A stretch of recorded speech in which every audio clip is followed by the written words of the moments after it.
Welcome to another deep dive. Today, we're going to be tackling something that might make you rethink how you make decisions. The link between the fear of missing out, FoMO, and your sense of right and wrong. Interesting. It really is a fascinating area of research. Yeah. Because it suggests that this very common feeling we all have, FOMO, can actually have a measurable impact on our morality. Our deep dive today is based on a research article. It's called Fear of Missing Outs, FOMO, Relationship with Moral Judgment and Behavior. One of the most surprising findings is that people who experience higher levels of FOMO tend to be less strict when judging if something is morally wrong. It really does challenge our assumptions about how objective we are when making those judgments. Exactly. Let's define what we're talking about here. When researchers talk about FOMO, what exactly do they mean? FOMO is that feeling of anxiety or worry that other people are having rewarding experiences that you're missing out on. It's a combination of emotional and social factors, that feeling you get when you're scrolling through social media, and it seems like everyone is having an amazing time, except you. Yeah. That's FOMO in action. Classic. And it's incredibly common, right? Yes. The article mentions that only 13% of people say they never experience FOMO. And it's especially prevalent in people between the ages of 18 and 34, which makes sense when you think about it. That's a time of life when people are figuring out their careers, building relationships, and trying to find their place in the world. So there are lots of opportunities for comparison and potentially that feeling of missing out. It's something most of us experience at some point, particularly in those younger years when we're still navigating our social circles and establishing our identity. Totally. Okay, so we've established that FOMO is this very real, very common feeling. Now, how did the researchers go about investigating its link to morality? Well, they conducted 3 separate online studies, all using participants from the United States. And they were careful to select their participants in a way that ensured that the results could be generalized to a wider population. Instead of just recruiting college students, for example, they used what's called a nationally representative panel. This means the participants came from diverse backgrounds and demographics, giving us more confidence that the findings apply to people beyond just the study group. They really wanted to make sure these results were solid and applicable to a wider range of people, not just a small subset. Exactly. They also used rigorous statistical analysis to ensure the reliability of their findings. So let's get to the meat of it. What did they actually find? The first concept they explored was moral awareness. Can you break that down for us? Moral awareness is the ability to recognize that a situation has moral implications. It's about understanding that a decision or an action goes beyond personal preference and touches on ideas of right and wrong, fairness, and potentially harming others. So it's that initial aha moment where you realize, hey, this isn't just about what I want. It's about what's right or wrong in a bigger sense. The study used the example of texting while driving, which I think illustrates this really well. On the surface, it might seem like a personal choice about convenience or multitask, but there's a much larger moral dimension at play. Texting while driving puts yourself and others at risk. It's a reckless act that disregards the safety and well-being of everyone else on the road. That's what elevates it from a simple matter of personal preference to a moral issue. That's moral awareness. Yes. What did the researchers discover about the connection between FOMO and this ability to spot a moral issue? Surprisingly, they didn't find a strong link between FOMO and moral awareness. Really? Initially, you might assume that people with high FOMO would be less morally aware, that they'd be so focused on the potential social gains of an action that they might overlook the ethical concerns. However, the data didn't support that theory. So it's not that people with high FOMO don't recognize that something is morally questionable. Exactly. And that's where the next concept comes in. Moral judgment. This is where researchers found the most compelling evidence of FOMO's influence.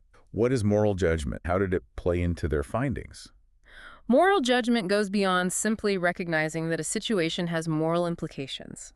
It's about how severely we condemn a moral transgression. It's the process of evaluating a situation and determining just how wrong we think an action is. So moral awareness is knowing there's a line, and moral judgment is figuring out how far over that line someone has stepped. That's a great way to put it. This is where the study gets fascinating. The research showed that across all 3 studies, individuals who scored higher on measures of FOMO consistently judged moral violations less severely than those with lower FOMO. So it's almost like FOMO is giving them a bit of a free pass when it comes to judging right and wrong.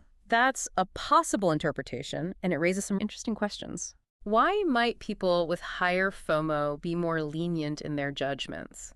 Is it a form of self-justification where they downplay the seriousness of an action to avoid feeling bad about themselves or their friends? It's like they're thinking, well, I might have done the same thing if I didn't want to miss out. Do you think that's what's happening here? It's certainly a possibility. And it would make sense from a psychological perspective if Right. you're constantly worried about missing out. Judging moral violations harshly might create a lot of internal conflict. After all, if every time you or your friends did something questionable, you judged it as severely wrong, Yeah. it would be hard to enjoy those experiences Yeah. without feeling a lot of guilt. So maybe it's a way of protecting themselves from that guilt Sure. and maintaining those social connections. Yeah. That's a thought-provoking idea. Yeah.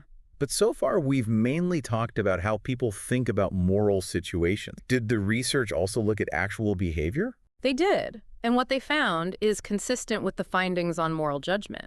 The studies investigated both past behaviors that participants recalled and their predictions about how they and people they knew would act in the future. The findings were striking. What did they discover about FOMO and its impact on actual moral choices? Those with higher levels of FOMO were more likely to recall instances where they'd engaged in morally questionable behaviors themselves, Oh, wow. but they also predicted they'd be more likely to do so in the future. So it's not just a matter of judging others more leniently. Their own actions and expectations for the future are also affected. Right. That's a pretty powerful link. What's your take on this connection between FOMO and a greater likelihood of crossing those moral boundaries? There's a theory called the conservation of resources, or core theory, that I think might help explain this pattern. Okay. COR theory suggests that we're all driven to protect and acquire resources, and Yeah. that includes resources like friendships, status, and experiences. Basically, social capital. So it's not just about tangible things. It's about those social connections and experiences that give us a sense of belonging and worth. Exactly. SORNA theory suggests that people who feel a scarcity of these resources might be more willing to take risks or bend the rules to acquire them. Okay. Could it be that people high in FOMO are more likely to compromise their moral standards to avoid missing out on those potential social gains? It's like they're weighing the potential costs and benefits. Maybe this isn't perfectly ethical, but if it means I get to be part of the group, experience this thing, or boost my social standing, it's worth it. That's a good way to think about it. It's not necessarily a conscious, deliberate decision to be unethical. Right. It's more about the subtle ways FOMO can shift our perceptions of what's acceptable and what's not. We might downplay the severity of our actions, telling ourselves it's not a big deal, or everyone else is doing it. That's a slippery slope, though, right? Those little compromises can add up over time. Yeah, definitely. One interesting thing the research highlighted was the role of individual differences. For example, people with higher FOMO tended to score higher on measures of extroversion and eroticism, but lower on conscientiousness. Do you think these personality traits could be playing a role in how FOMO influences moral decisions? Absolutely. These personality traits paint a more nuanced picture of the individual experiencing FOMO. Someone who's more extroverted might be more sensitive to social rewards Right. and more driven to seek out those experiences. Yeah. Someone high in neuroticism might be more susceptible to the anxiety and worry that fuel FOMO. And someone low in conscientiousness might be less focused on following rules or considering the long-term consequences of their actions. It's like a perfect storm of personality and situational factors. We've talked about how FOMO can impact moral judgment and Yeah. behavior, and we've touched on some of the individual factors that might be at play. But zooming out a bit, what are the broader implications of this research? I think one of the key takeaways is that we need to be more aware of FOMO's influence, both on an individual level and as a society. For too long, FOMO has been dismissed as a trivial first world problem. This research shows that it's a much more powerful force than we might have realized, with the potential to impact not just our social lives, but our ethical decision-making as well. So how do we translate that awareness into action? What can we do, both individually and collectively, Right. to mitigate these negative effects of FOMO? The researchers mentioned social resources. Could strengthening those social connections be part of the solution?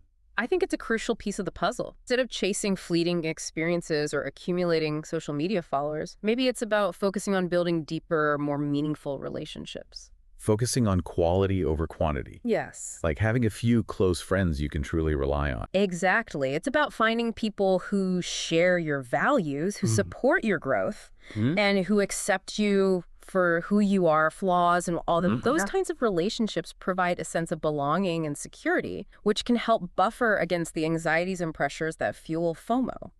It makes me think about the role of social media in all of this. It's hard to escape that constant stream of perfectly curated lives and experiences. Social media can distort our perceptions of reality. Right. We see everyone's highlight reels, but rarely the behind-the-scenes struggles. Exactly. And it's easy to get caught up in that comparison game, feeling like we're constantly falling short. I think there's a media literacy piece here, too. Maybe we need to develop a healthier skepticism towards online content, recognizing that it often presents an idealized, incomplete picture of reality. Absolutely. We need to become more discerning consumers of information. Ask ourselves, what's the motivation behind this post? Is this person trying to sell me something? Is this a genuine reflection of their life or just a carefully constructed facade? Beyond those individual strategies, do you see any broader societal changes that could help address the root causes of FOMO? One area that comes to mind is the workplace. The always-on culture and the pressure to constantly hustle and achieve can exacerbate FOMO, particularly for younger generations. What if we shifted our focus towards creating more supportive and sustainable work environments? Environments where people feel valued for their contributions, not just their productivity, and where they have the space and time to disconnect and recharge. That would require a pretty fundamental shift in our values, wouldn't it? From prioritizing constant growth and achievement to valuing well-being and balance. But I think it's a conversation we need to have. The research we've discussed today shows that FOMO isn't just a personal problem. It's a reflection of deeper societal pressures. Addressing those pressures might require a rethinking of our priorities. So maybe this deep dive isn't just about FOMO and morality, but about how we create a world where people feel less pressured to chase those fleeting experiences. Right. And more empowered to live authentic, meaningful lives. I think you've hit the nail on the head. It's about fostering a sense of connection,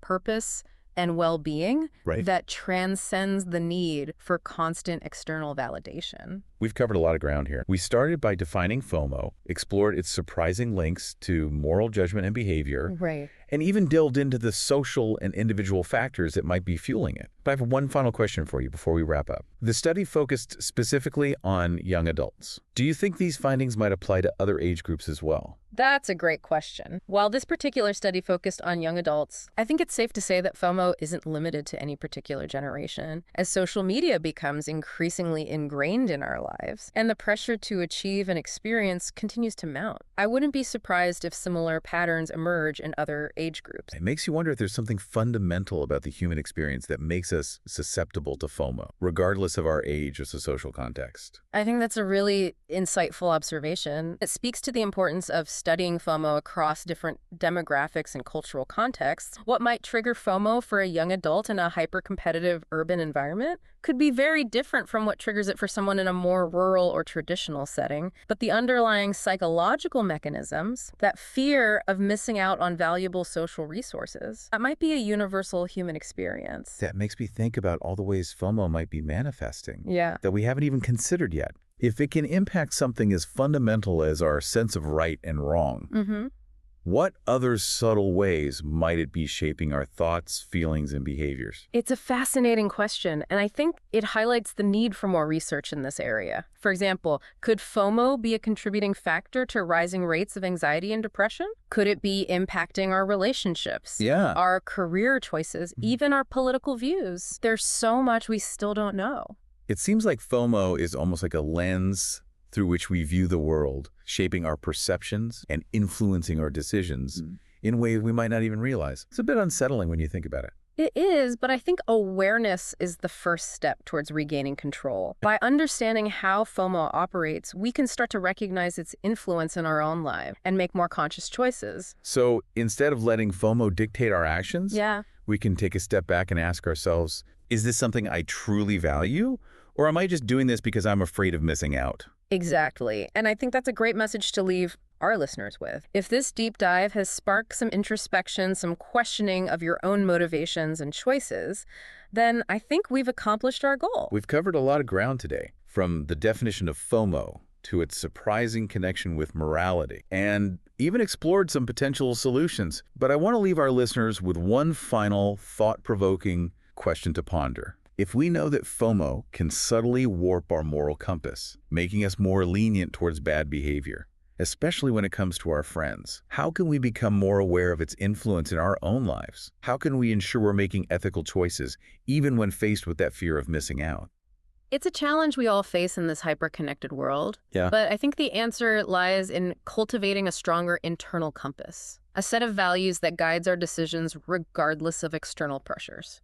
It's about finding that balance between staying connected and staying true to ourselves.